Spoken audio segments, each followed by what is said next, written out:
bienvenidos a un nuevo programa de Las 8 Puntas. Soy Fran Serrano y como siempre, junto con Ana, nos acercamos de nuevo a la actualidad y a la cultura. Y hoy en este saludo, en esta introducción, muy rápidamente os voy a contar algunas de las novedades que traemos esta semana. Por un lado, en este programa vamos a contar por primera vez con la colaboración con Escenio TV, donde vamos a tratar muchísimos temas de divulgación.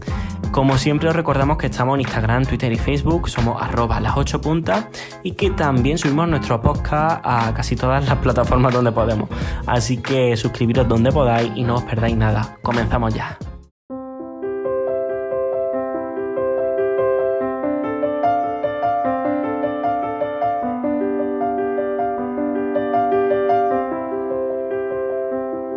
Un pájaro de papel en el pecho dice que el tiempo de los besos no ha llegado. Vivir, vivir, el sol cruje invisible. Besos o pájaros, tarde o pronto o nunca. Para morir basta un ruidillo, el de otro corazón al callarse. O ese regazo ajeno que en la tierra es un navío dorado para los pelos rubios. Cabeza dolorida, sienes de oro, sol que va a ponerse aquí. En la sombra sueño con un río, juncos de verde sangre que ahora nace. Sueño apoyado en ti, calor o vida. Poema de Vicente Aleixandre, titulado Vida. Vicente Aleixandre nació en Sevilla el 26 de abril de 1898, pero pasó toda su infancia y gran parte de su juventud en Málaga. Durante toda su trayectoria contó con la amistad de personalidades imprescindibles de la lírica malagueña como Emilio Prados y Manuel Altolaguirre. Aleixandre fue galardonado con numerosos premios, entre los que se encontraron el Nacional y el Nobel de Literatura. También fue miembro de la Real Academia Española durante varios años y se le considera una figura primordial de la poesía de la generación del 27.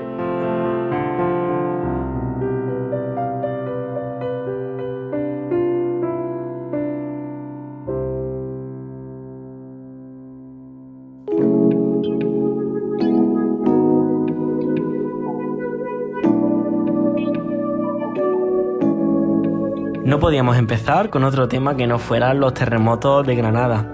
Desde hace más de una semana se han sucedido más de un centenar y lo que los expertos llaman un enjambre de terremotos. Y aunque algunos de ellos han superado los 4 grados, dañando edificios y poniendo en alerta a todo el metropolitano de Granada, esta situación, sin embargo, es muy positiva, ya que los expertos indican que una serie de terremotos constantes de media intensidad evita que se produzcan otros de mayor intensidad. Granada está situada encima de múltiples fallas que se mueven por el empuje de la placa africana. Recordemos que la costa andaluza es el límite de la placa euroasiática y que el empuje de la africana provoca en el sureste de Andalucía que sea uno de los puntos con mayor concentración de actividad sísmica, siendo Granada el principal foco por el movimiento de las fallas que estábamos comentando. Tal y como explicó este martes el investigador de la UGR Jesús Galindo Zaldívar en un comunicado, y es que señala que estos terremotos se producen como consecuencia de la liberación brusca de energía acumulada en las fallas debido a este movimiento entre placas en los últimos días.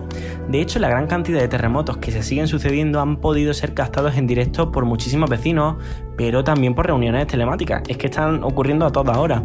Escuchamos la reacción del pleno del Ayuntamiento de Vegas del Genil, al que le pilló un terremoto en directo este pasado jueves por la tarde. De importe muy superior a ese, si vemos esta tabla de Excel, pedazo de terremoto. Por favor.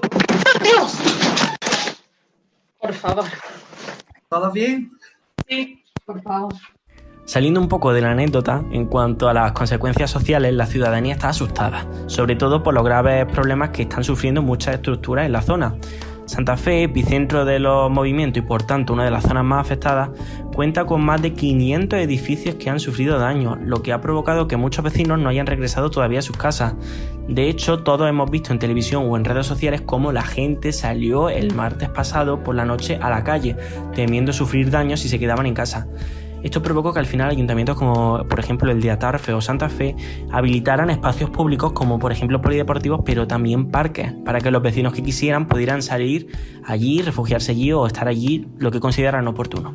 Escuchamos ahora algunos vecinos, algunos testimonios que tenemos del Metropolitano de Granada que nos han contado su experiencia en esta noche en la que se produjeron varios terremotos. Y esa noche fue un poco movida, la verdad, fue un poco caótico. Yo no salí a la calle porque no viene siendo lo mismo vivir en el centro, que te caiga tu propio edificio encima o que te caiga uno que hay al lado.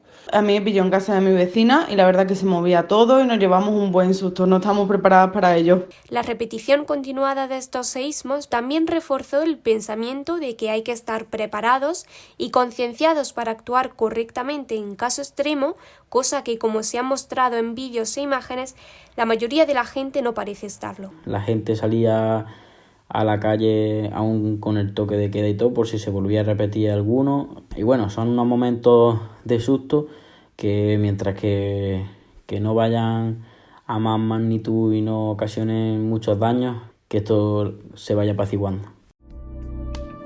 Las administraciones han empezado a preparar planes por si la cosa va a mayores. Por ejemplo, la Junta ha emprendido contactos con otras administraciones por si ocurre un terremoto de mayor intensidad, poder acudir rápidamente al lugar con el mayor número de efectivos. También están preparando planes por si ocurre un tsunami, pues si se registrara un temblor en el mar Mediterráneo o en el mar Alborán, habría que evacuar a toda la costa. También con el ojo puesto en Huelva y Cádiz, que en caso de maremoto serían las ciudades que más expuestas estarían. Los expertos ponen como ejemplo el gran terremoto de Lisboa del siglo XIX que causó grandes daños en la costa occidental andaluza. Nosotros hemos hablado con Cayetano Torres, ex jefe del Grupo de Intervención de Protección Civil de Priego, quien nos explica qué hacer si ocurre un terremoto. Básicamente vamos a seguir un protocolo sobre qué hacer antes, durante y después de un terremoto. Y antes siempre vamos a tener preparado en casa un botiquín de primer auxilio y elementos tales como linternas de dinamo y extintores. Vamos a disminuir también los riesgos, vamos a asegurar firmemente objetos que nos puedan ocasionar daño y vamos a intentar no colocar en zonas altas objetos pesados, pues por ejemplo como macetas, jarrones y demás. Durante el terremoto, si estamos en el interior, vamos a agacharnos, vamos a cubrirnos bajo una mesa, vamos a mantener la calma, intentando siempre alejarnos de objetos tales como ventanas y lámparas, y en el exterior, tanto a pie como si vamos dentro de un vehículo, vamos a alejarnos de edificios, muros y postes eléctricos. Después del terremoto, muy importante cerrar siempre llaves de agua, luz y gas y apagar todo tipo de fuego. Nunca utilizar los ascensores, las escaleras sí, y iluminar con linterna, nunca con fuego. Y vamos a intentar también no utilizar el teléfono a menos que sea estrictamente necesario. Con estas recomendaciones nos quedamos. Desde las 8 puntas animamos a todo el mundo que en caso de que vuelva un terremoto estén en contacto con la información que dan las autoridades para evitar bulos, desinformación como las que se han vivido esta semana y sobre todo para salvar vidas en caso de que fuera una emergencia mayor.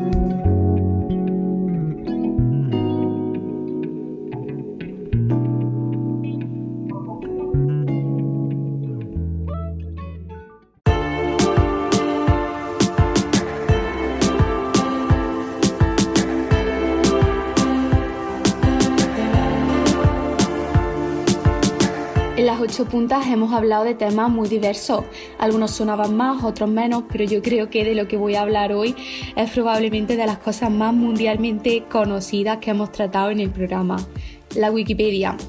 Sí, la Wikipedia. Como ya sabéis, es una enciclopedia colaborativa en Internet en la que cualquier persona puede subir o editar artículos. Wikipedia se creó en el año 2001 en América y su fundador, Jimmy Wales, que ya había estado experimentando con esto de las enciclopedias online, dijo que Wikipedia tenía que ser un proyecto totalmente en igualdad de condiciones. Ese fue el espíritu inicial de Wikipedia y su posterior éxito. ¿Qué pasa? Que esto fue en América, pero que desde ahí se animó a los distintos países a crear sus propias matrices. Así fue como surgió la española, de la mano de personas como Juan Antonio Rivas, que nos cuenta así el inicio de esta Wikipedia en español. Éramos una comunidad muy activa, era un proyecto además muy bonito porque trabajábamos en conjunto pues personas de Sudamérica, de aquí de España, gente de Filipinas, había gente de muchos sitios y la verdad es que empezó siendo un proyecto muy bonito. Cuando estábamos así ya animados y colaborando a tope y echándole muchísimas horas de nuestro tiempo libre y tal, pues Jimmy Wales anunció que claro que el proyecto iba creciendo y que era insostenible económicamente porque no tenía ingresos. Entonces decidió que iba a poner publicidad dentro de Wikipedia.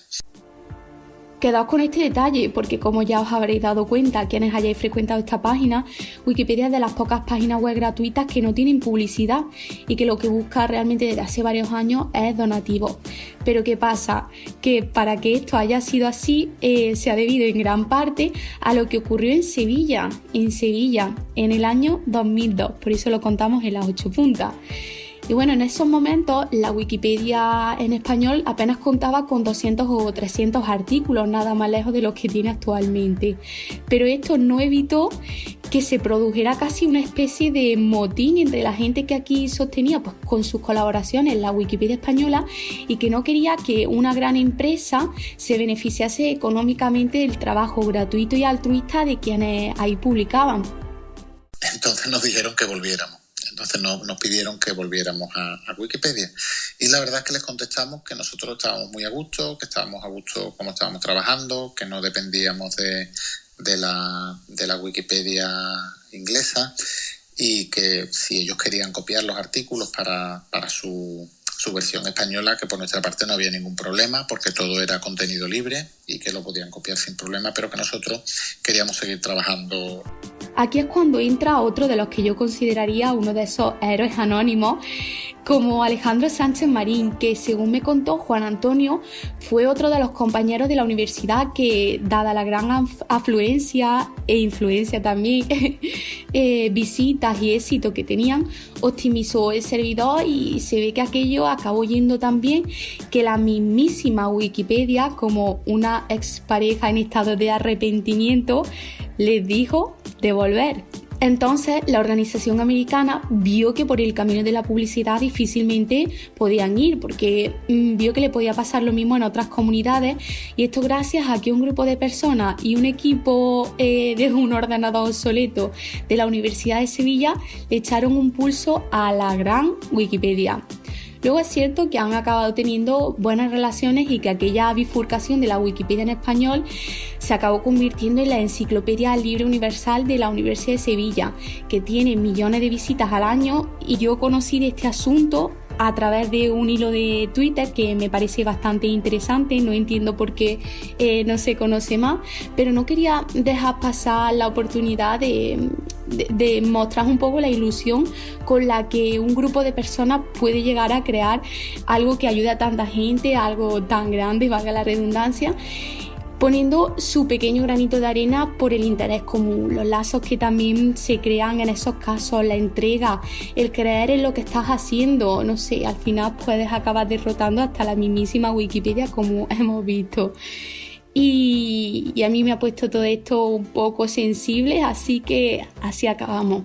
Llegabas a tu casa después del trabajo, que en mi caso era trabajando con ordenadores, llegaba a mi casa, comía y estaba deseando entrar en la enciclopedia para ver qué artículos había creado la gente nueva o qué modificaciones se habían hecho en artículos existentes, si había entrado algún troll a estropearnos artículos y entonces los arreglábamos y hablábamos con esa persona para que no los volviera a estropear. Y la verdad es que es algo muy bonito también, ¿no? Que es como una red social, pero en la que realmente estás todo el tiempo aportando cosas, intentando hacer algo más que simplemente mantener la red, ¿no? Como tú dices, ahí hemos estado trabajando en un capital que era cultural, pero a la vez estaba totalmente entrelazado con un capital social, ¿no?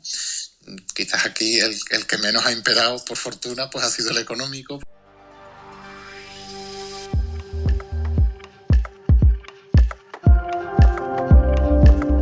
Bueno, ahora vais a escuchar una voz que quizás no suene mucho, y es que he de reconocer que traer a alguien que nos hablase de ciencia era mi pequeña gran obsesión casi desde que este proyecto echó a andar. En este caso no es alguien, sino alguienes, ya que SNOTV es un grupo de divulgadores y divulgadoras científicos que a partir de ahora nos traerán cada semana algo de luz, y además de una forma muy guay, acerca de un ámbito tan importante que muchas veces ya sabemos que se nos queda alejado, bien por su complejidad, porque creemos que esto es solo cosa de los que hacen y las que hacen ciencia. Pero ahora en las 8 puntas SNOTV nos lo va a poner un poquito más fácil. Hola a todos, comenzamos hoy esta sección en la que vamos a hablar de Extenio, la gran comunidad de divulgación científica y concretamente del contenido de nuestro canal de Twitch Extenio TV. Soy Alfonso Peña, geógrafo y educador ambiental del canal de YouTube Sinapsis Ambiental y hoy os vengo a hablar de uno de los programas de la parrilla de Extenio TV. El cambio climático son los padres. Menudo nombre, ¿eh? Este programa es conducido por el biólogo Alberto Parada. Aventuras barbudas en redes. En este programa semanal, que se emite cada martes a las 10 de la noche, se habla de distintos temas relacionados con el cambio climático en un tono ameno y distendido, contando cada semana con expertos en la materia. Esta semana, conmemorando que el pasado 26 de enero ha sido el Día Mundial de la Educación Ambiental, se han reunido un grupo de profesionales para hablar de cambio climático y educación ambiental. Podéis venir al canal de Twitch para buscarlo y pasar un rato entretenido, o si lo preferís, también podéis ir al canal de YouTube de Extenio TV, ya que todos los programas se cuelgan allí unos días después de su emisión en directo. Pero vamos al lío. Hablemos de cambio climático, el mayor reto al que se va a tener que enfrentar la humanidad en los próximos años. A pesar de ser un tema complejo, hoy os voy a dar una fórmula muy sencilla que resume el estado actual del conocimiento sobre cambio climático en 5 ideas y solo 10 palabras. Sí, habéis oído bien. 5 ideas y 10 palabras. Tomad buena nota porque puede ser una herramienta interesante para hablar con negacionistas y cuñados varios. Primera idea. Es real. Está afectando a todos los países de todos los continentes, está alterando las economías nacionales y afectando a nuestra vida. Los sistemas meteorológicos están cambiando, los niveles del mar están subiendo y los fenómenos meteorológicos son cada vez más extremos. Está claro que tenemos un problema y tenemos que actuar con rapidez y con contundencia. El cambio climático es real. Segunda idea, somos nosotros. La utilización masiva de combustibles fósiles está produciendo niveles récord de concentración de dióxido de carbono y de otros gases de efecto invernadero en la atmósfera. Desde que el ser humano habita el planeta, nunca habían sido tan altos ni de evolución tan rápida. Solo puede explicarse por la acción del ser humano. Somos nosotros. Tercera idea, consenso científico. Miles de científicos llevan muchísimos años estudiando el clima y alertando del problema del cambio climático. En 1988 se creó el Grupo Intergubernamental de Expertos sobre el Cambio Climático, el IPCC. Seguro que has oído hablar de él. El objetivo que tiene es facilitar evaluaciones integrales del estado de los conocimientos científicos, técnicos y socioeconómicos sobre el cambio climático, así como sus causas, posibles repercusiones y estrategias de respuesta. Que no te la cuelen. Hay consenso científico. Cuarta idea, es malo. Algunos dirán, catastrofista, alarmista, exagerado. Pero es que es así, hay que hablar claro. Si no se toman medidas importantes de forma urgente, nos encontraremos en un escenario donde la vida tal y como la conocemos no existirá. Habrá escasez de recursos, problemas de salud, devastación y conflictos sociales. El cambio climático es malo, muy malo. Quinta idea, la más importante. Hay esperanza, efectivamente. Podemos evitar el colapso de nuestra civilización. Estamos a tiempo de evitar la catástrofe y además sabemos cómo podemos hacerlo. Por un lado, a escala colectiva tenemos a las Naciones Unidas con su Convención Marco sobre el Cambio Climático. Anualmente, las partes firmantes de esta convención, casi 200 países, se reúnen en las famosas COP para discutir cómo afrontar el reto climático. Podemos instar y exigir a nuestros gobiernos a que se tomen en serio el cambio climático y lleguen a acuerdos y adopten medidas tanto en cada país como a escala internacional. Eso seguro que ayuda. Y a escala individual tenemos muchísimas herramientas de consumo responsable. Cualquier pequeño esfuerzo cuenta. Todo lo que podemos ahorrar en energía y recursos es una pequeña solución al problema del cambio climático. Es real, somos nosotros, consenso científico, es malo, hay esperanza. 5 ideas y 10 palabras para resumir el cambio climático. La semana que viene, más divulgación científica de la mano de Extenio TV. ¡Hasta pronto!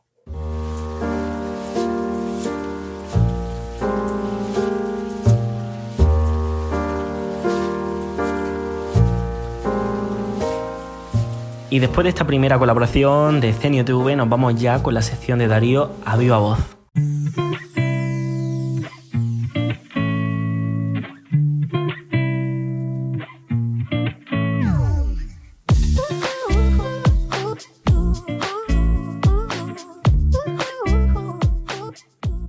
Hombre chicos, ¿qué pasa? ¿Qué tal? ¿Cómo estáis? Pues yo estoy aquí pensando que este es mi tercer programa en Las 8 Puntas y que ya hace casi un mes que estoy aquí, ¿no? Y digo, joder, ¿cómo pasa el tiempo? Me siento un veterano ya. Así que para que seáis conscientes de lo rápido que pasa el tiempo realmente, no como en este caso, hoy vamos a darle voz a los jubilados y a las jubiladas.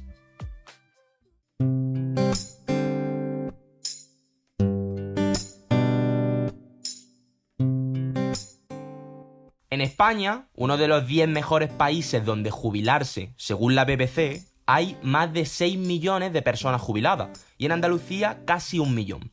En muchas ocasiones las personas confundimos jubilación con inactividad, cosa que para nada tiene ni debe por qué ser cierto, ya que la gran mayoría de los jubilados tienen capacidades para seguir disfrutando, aprendiendo y contribuyendo y formando parte de nuestra sociedad.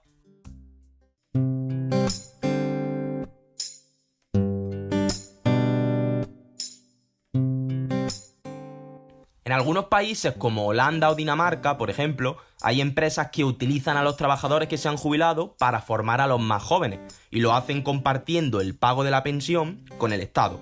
Estimular la actividad de las personas mayores es una forma de mantener una buena salud, un mayor nivel de bienestar y unas relaciones sociales plenas que los alejen de la soledad, del dejar pasar el tiempo y los integren en la sociedad.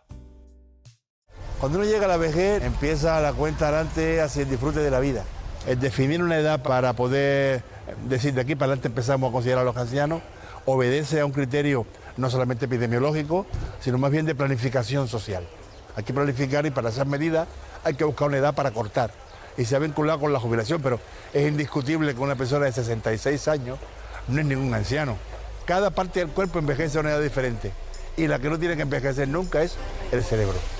En definitiva, tenemos que dejar de asociar la jubilación o la tercera edad con la inactividad. Jubilarse o tener más de 65 o 70 años no significa dejar de vivir. Tanto el Estado como las personas tenemos que fomentar una vejez no solo activa, sino que también productiva. Así que ya sabéis, espero que hayáis tomado nota, me despido y hasta la semana que viene. ¡Chao, chao!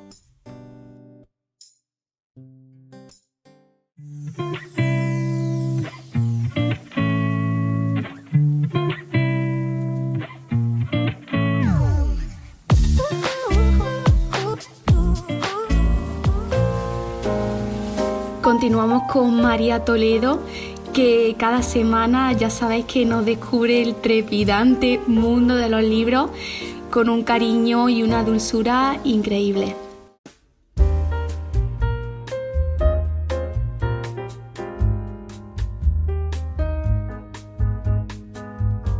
Bienvenidos a la biblioteca. Un día más nos volvemos a sumir en las páginas de estos escritores andaluces o de aquellos que deciden narrar historias sobre nuestra tierra. Ya sabéis, y también habréis podido comprobar, que yo toco absolutamente todos los géneros literarios, y hoy no va a ser menos. Hoy os traigo fantasía, género del que aún no había dicho ni una sola palabra en este podcast. Y es más, traigo fantasía juvenil. Sí, de esa que tan a menudo es despreciada por los más altos jueces de las más altas esferas que se atreven a menospreciar libros que ni siquiera han leído. Concepción Perea, autora sevillana nacida en 1978, licenciada en Humanidades con máster en Creación Literaria incluido, que además preside la Asociación Cultural Literaria Biblioforum y que imparte clases de narrativa en Factoría de Autores. Menuda biografía, ¿verdad? Es la creadora de varios libros con esta temática. Hoy en concreto vamos a hablar de La Corte de los Espejos. Pues bien, según la sinopsis, la Corte de los Espejos es la capital y el corazón de Terralinde, un reino donde las hadas no creen que los humanos existan. Una vieja ciudad que fue decisiva durante la Guerra de la Reina Durmiente. Han pasado años desde ese cruento conflicto que dejó tras de sí una paz delicada, una larga lista de rencores y un trono inestable. Una guerra que aún divide a los Aenside, los orgullosos gobernantes, y a los gentiles, hadas sin títulos ni privilegios. En esta ciudad vive Nicasia, una knocker del gremio de los ingenieros, y Dujal, un poco demasiado aficionado al riesgo. Ambos llevan años enzarzados en un particular pulso de poder que no acaba de resolverse y en el que Marcias, un apacible sátiro dueño de un burdel, trata de mediar como puede. El asesinato de Manx, antigua tutora de Dujal y compañera de armas de Marcias y Nicasia, los obligará a unirse en un frente común para encontrar a los culpables. Juntos emprenderán una investigación que los llevará desde los bosques de los centauros hasta las montañas de Tocaestrella, habitadas por los feroces goblins. Siempre perseguidos por la larga sombra de la misteriosa dama recorre túneles y los bien guardados secretos de Nicasia. Y después de esta trama que tanta aventura y tantos escenarios fantásticos promete, ¿os apetece adentraros entre sus páginas? Queda demostrado una vez más que en Andalucía hay de todo, y en lo que a literatura se refiere es un extenso mar de posibilidades el que se despliega ante nosotros. Ya sabéis que podéis contactar con Las 8 Puntas a través de nuestras redes sociales para dejarnos opiniones o sugerencias para próximos programas. Yo me despido por hoy y nos escuchamos la semana que viene.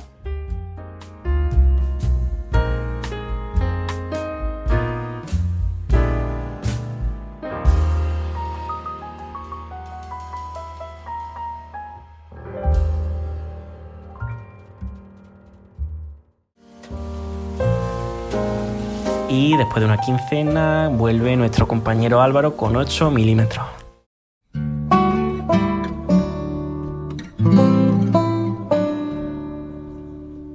Hola, yo soy Álvaro Suárez y esto es 8 milímetros. Hablemos de cine. Hoy os vengo a proponer una teoría un poco loca y es algo que se me ocurrió hace un tiempo y le he venido dando vueltas y quería ver si os fascinaba a vosotros tanto como me fascina a mí. Bien, vamos allá. Quiero que tengáis en mente las películas de Harry Potter. Si no las habéis visto, os animo a verlas, pero bueno, son bastante conocidas y tienen ya su tiempo. Vale, quiero que penséis en ellas. ¿Qué pasaría si ahora os digo que las películas de Harry Potter tienen espíritu de películas o sagas de terror, solo que tienen al director o productores equivocados? A ver, vamos a centrarnos un momento porque sé que es mucho que procesar en poco tiempo. Vamos a hacer un repaso por las películas. Si nos vamos a la primera película, La Piedra Filosofal, atención, a partir de aquí van a venir spoilers. Si no lo habéis visto, dejen de escuchar y vuelvan cuando hayan visto las películas. Bien. En la primera película de Harry Potter hay dos escenas claves que creo que son las que me incitan a pensar que podría ser una película de miedo perfectamente, y sucede al principio de la película una de ellas, y es la escena inicial en la que se nos presenta a Harry Potter siendo un bebé y al Señor Tenebroso entrando en su casa. Literalmente la escena es un asesino loco maníaco del mundo mágico entrando en casa de esta buena familia y intentando asesinarlos a todos. Lo único que no lo consigue y solo acaba con la vida de sus padres, dejando a Harry una cicatriz para el resto de su vida y toda la historia que vendría después, lo cual ya en argumento es bastante terrorífico, solo que en las películas pasaron como de puntillas por ahí. Luego nos vamos a cuando Harry ya está en Hogwarts, cuando los castigan y tienen que ir al bosque tenebroso, al bosque prohibido, que para estar prohibido está bastante frecuentado por alumnos a lo largo de toda la saga. Nos encontramos con una especie de capa con un ser etéreo, que es, luego sabemos que es Voldemort, comiéndose a un unicornio. Se ve una boca debajo de una capucha con unos colmillos y la sangre plateada del unicornio por encima de él. Es terrorífico.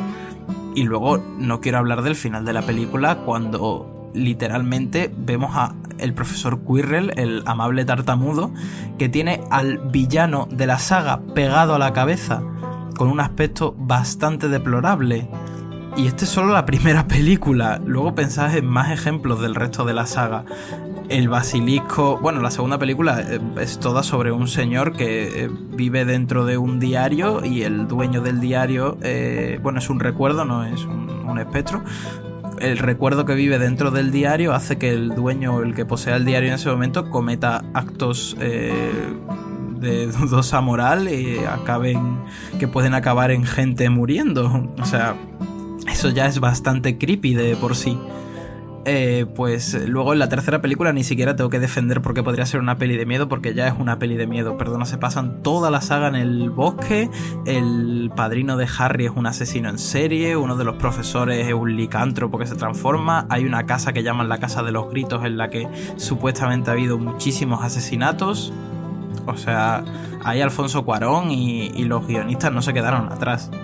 Así que nada, si se os ocurren más ejemplos dentro de la saga, y a mí se me ocurren, que podrían hacer que Harry Potter pasara por una saga de terror, solo que con los directores inadecuados, pues contádmelo.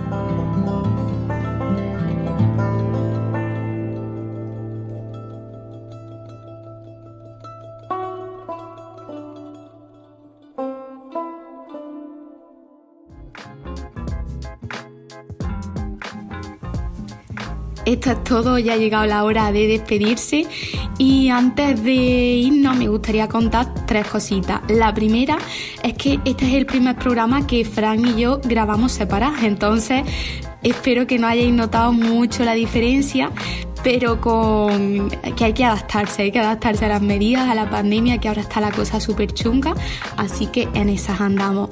La segunda cosa es que me pone súper contenta anunciar pues nuevas voces, que vamos creciendo, pero sobre todo enriqueciendo, que a fin de cuentas es lo que buscamos, lo que yo considero más importante.